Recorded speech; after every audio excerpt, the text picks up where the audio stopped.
Let's though get to the big picture. We saw some really big moves from Bitcoin as well over the weekend. So some key levels to watch for major digital assets and other macro moves in focus this week. Peter McGuire, CEO of XM, joins me now. Good morning, Peter. Nice to see you. Lovely to see you, Nadine. Happy Monday. Thank you. All right. Bitcoin was in the introduction, so let's go there first. I mean, I saw somebody today saying that every dime the U.S. debt rises, so too will Bitcoin eventually. Where is it sitting and where do you see it going, Peter? Well, if you look at it from the start of the year, Nadine, it's been nothing short of spectacular. Ethereum also is up over 50%, but Bitcoin's had a dramatic rally. I think it's up about 43% in the last 7 or 8 weeks. So there's the first part, 300% for about 13 months from the start of last year, and it was languishing at 16,000. So you've only got to do the math, and it's just extraordinary. And we've got that halving event also coming over in April, which is going to be, that happens every 4 years. So that's also going to add probably maybe a little bit more horsepower to it. So yes, there's plenty of big drivers out there, and there's no sign as far as anyone backing off on interest rates anytime soon. So that's probably adding fuel to the fire as well. It sure is. So Bitcoin and Ether, ones to watch. When it comes to the U.S. economy, we had consumer confidence waning. We had manufacturing also waning. So is this supportive of the soft landing narrative in your view?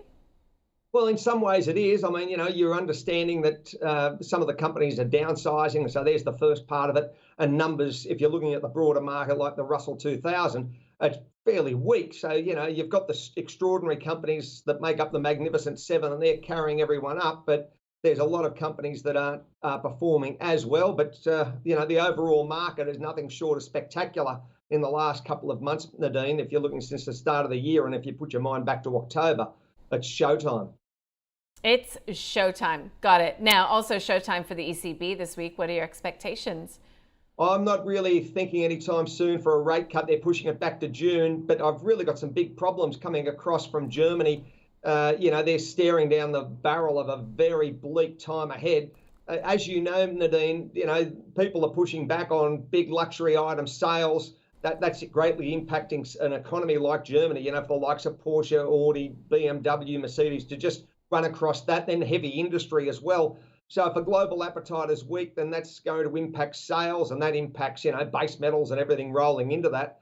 So the overall picture, I think, is going to be a June cut if they do that. You would have thought the euro may have had a leg up, but it hasn't. It's still sitting around at that 108 number against the US dollar index, and that's running at about 104. So, there's a lot of big points there to look at from a currency trading perspective. Okay. And oil as well, Peter.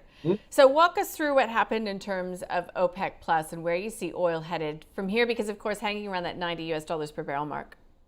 Yeah, there's the first part, Nadine. We're up 2%, 2.13%, I think, for WTI on Friday. So that's a big move up, and you've got it $80 for WTI, 83.5 for Brent.